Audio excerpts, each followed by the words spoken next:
Bom dia, meninos. Dando continuidade à nossa aula, eu havia falado na última aula para vocês sobre a Europa, sociedade, espaço econômico. Nós falamos sobre a industrialização da Europa, falamos sobre o espaço econômico europeu e falamos da União Europeia.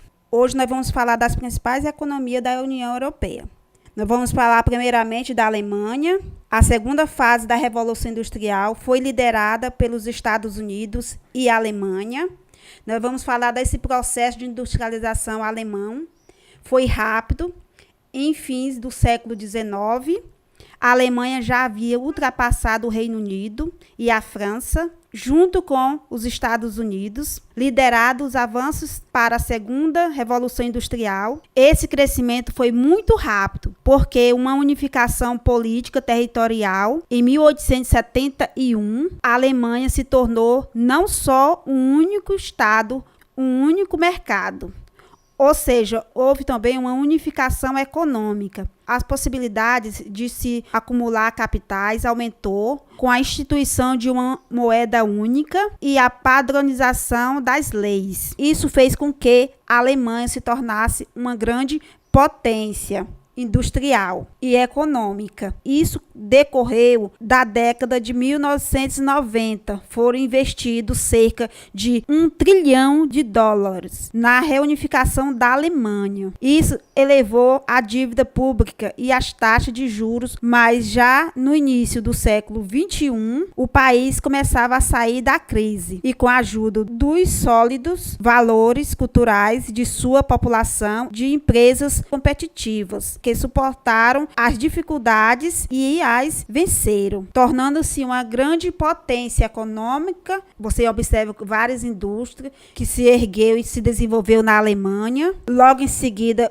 uma das maiores potências também nós temos a França, detinha de todos os recursos para industrializar-se, antes mesmo do Reino Unido, porém, devido ao seu fator político, o processo de industrialização foi retardado. A França teve pequenas reservas de vários minérios, e o que gera as importações. Os minérios mais importantes da França são o alumínio, que é encontrado no sul do país, onde existe a indústria de eletrometalúrgica. O gás natural, encontrado no país, que abastece Paris.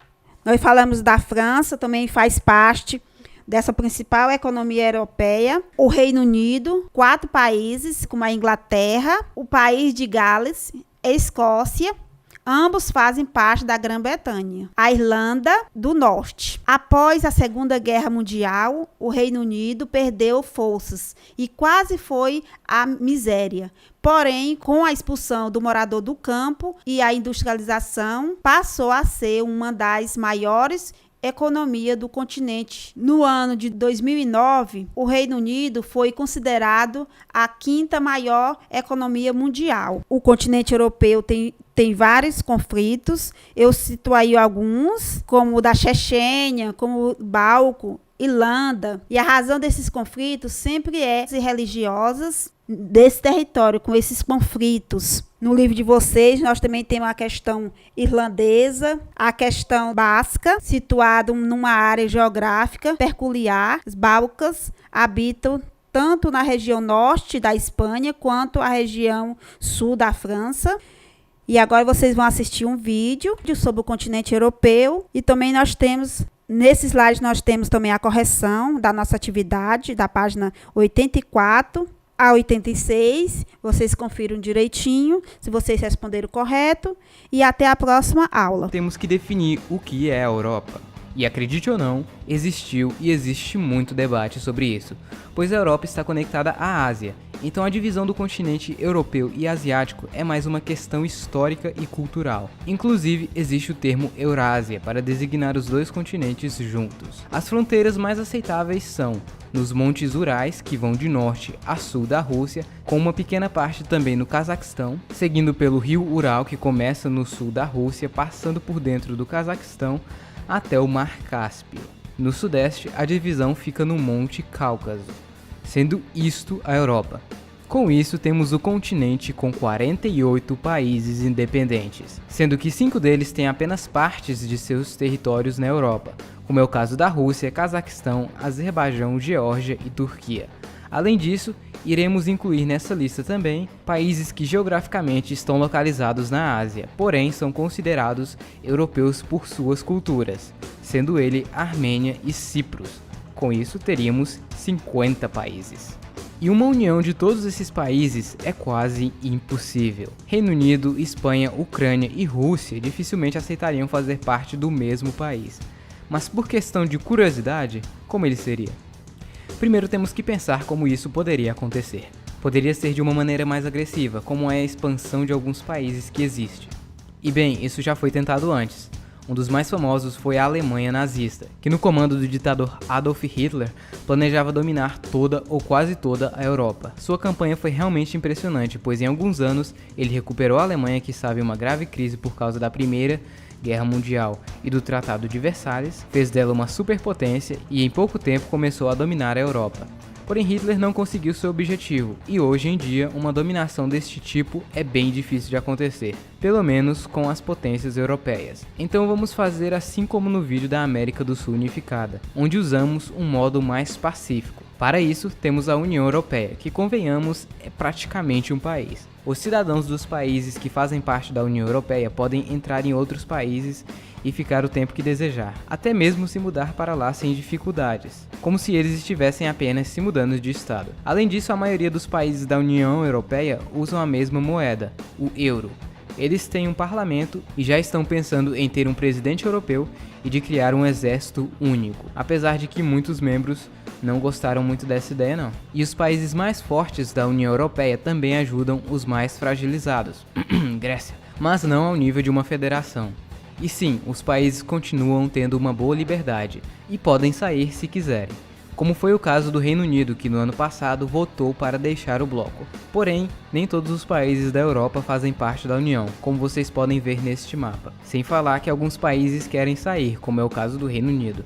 Além disso, a França, que é um dos principais, também mostra certa vontade de deixar o bloco. Agora, passando para a nossa união hipotética, o Reino Unido resolve fazer uma segunda votação, só para ter certeza que é isso mesmo que o povo quer. Com isso, o povo decide que o melhor mesmo é continuar fazendo parte da União. Com isso, os países da União resolvem que querem criar um país único, com nações semi-autônomas, quase como é na Espanha, e suas regiões como Basque, Galiza e Catalunha. Logo após isso, a União Europeia convida outros países da Europa para que eles se juntem à União, e eles aceitam. Além disso, eles convidam outros países que são divididos entre Europa e Ásia, porém com uma condição, que somente a parte europeia faça parte da União. A parte asiática deve virar um novo país autônomo, com exceção da Geórgia e Azerbaijão, pois a fronteira iria até um pouco mais que o Monte Cáucaso. Eles também convidariam a Armênia por ser culturalmente europeia, assim como Cipros, que já faz parte da União Europeia atual. O nome do país seria simplesmente Europa Unificada, ou Federação Europeia, apesar de que o nome muito usado para esta ideia de Europa Unificada seja Estados Unidos da Europa. Mas se isso realmente acontecesse, eles provavelmente não usariam este nome. A bandeira seria esta. E não, as estrelas não representam os países, apenas representam a união dos povos europeus.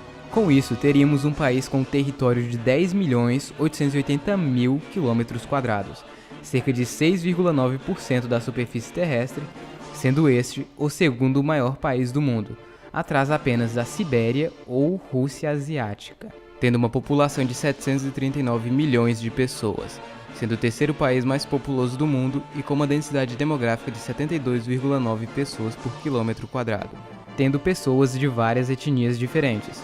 Estima-se que existam cerca de 77 tipos distintos de povos europeus, sendo que 33 deles são dominantes em alguns países, e outros são minorias. Além disso, tem também a imigração, que nos últimos anos vem crescendo muito na Europa, e com a crise migratória que está acontecendo por causa da guerra no Oriente Médio, este número aumentou e provavelmente aumentará mais nos próximos anos, podendo mudar a imagem da Europa em pouco tempo. Com tantos povos de origens diferentes, a União Europeia teria várias línguas, sendo o russo a língua nativa mais falada. O inglês geralmente é usado muito pela maioria dos povos de outros países como segunda língua. Além disso, alemão e francês são duas línguas muito faladas na Europa. Neste mapa vocês podem ver as fronteiras linguísticas, tendo várias delas. Estima-se que existam cerca de 225 línguas diferentes, se contarmos línguas menos faladas. E como seria a economia? Bem, ela seria simplesmente a maior economia do mundo, com um PIB bruto nominal de 19,70 trilhões de dólares, tendo um PIB nominal per capita de 25,851 mil dólares, podendo ser comparado ao PIB de Malta sozinho. O IDH seria de cerca de 0,865, podendo ser comparado ao IDH da Estônia sozinha, sendo que teria obviamente certa diferença entre as regiões, principalmente entre as regiões do norte e as do leste europeu. E a capital? Bem, as capitais seriam as mesmas da União Europeia atual. E sim, eu disse capitais, no plural. Provavelmente funcionaria como na África do Sul, onde existem 3 capitais, sendo elas Pretória, para o Executivo, Bloemfontein, para o Judiciário e a cidade do Cabo para o Legislativo. Na Europa funcionaria da mesma forma, sendo que Bruxelas, na Bélgica, seria a principal, onde se localiza o poder executivo. É aqui que acontecem muitos encontros de líderes europeus. Em Estrasburgo, na França, se localiza o Legislativo. É aqui onde fica o Parlamento Europeu, além da cidade de Luxemburgo, onde fica o Judiciário. Seu território, apesar de não ser tão diversificado como o de outros continentes, tem muitas belezas naturais, como as praias gregas, a costa de Algarve, em Portugal, geleiras na Islândia, lagos da Croácia, montanhas italianas, entre outros lugares. Mas o grande charme da Europa está em suas cidades históricas, como Roma, Londres, Atenas, Istambul, Varsóvia, Freiburg, Oia, Veneza, entre muitas outras.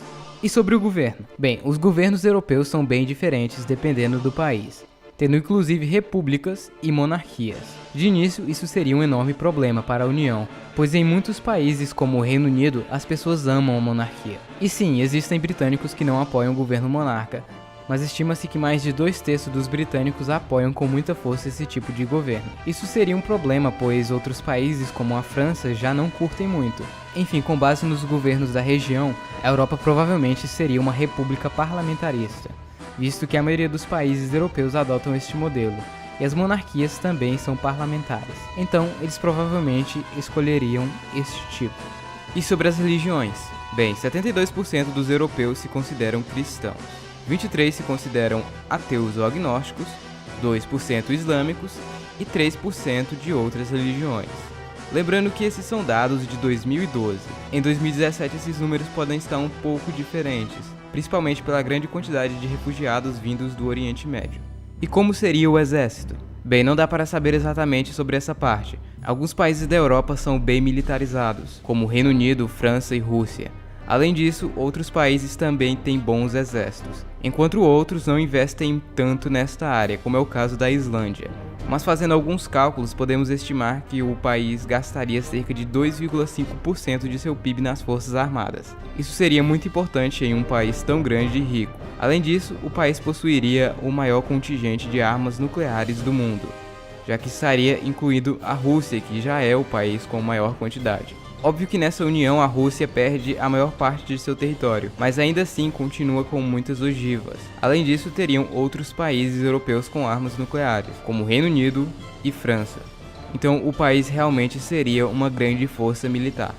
O país Europa seria uma das maiores potências do mundo e provavelmente teria boas relações com os Estados Unidos, o que poderia ajudar ambos os países. Porém, nem tudo são flores. O país teria grandes problemas para resolver. Entre eles, manter toda essa diversidade histórica e étnica. E acredite, a Europa não é muito boa nisso não. Desde a existência de tribos europeias, eles estão em guerra. Antes houve muitas guerras com tribos para a expansão territorial de reinos, como o Império Romano. Durante muito tempo, as religiões também foram grandes causas de guerras no continente. E quando eles finalmente pararam de lutar por motivos religiosos, veio o imperialismo e o nacionalismo, ambos grandes fatores para a Primeira e Segunda Guerra Mundial. Só assim a Europa ficou um pouco mais unida. Porém, o problema atual vem de fora. A crise migratória na Europa pode acabar com essa paz temporária. pois muitos povos, principalmente no Oriente Médio, estão indo em massa para o continente europeu, sendo que após isso muitos casos de terrorismo surgiram, entre outros fatores. E isso não está deixando a população europeia muito contente com seus governantes, podendo acontecer mil coisas no futuro. E como é de costume, movimentos separatistas de países também aconteceriam. Uma hora ou outra, uma parte mostraria grande vontade de sair, e isso poderia enfraquecer toda a União e pôr um fim neste grande país.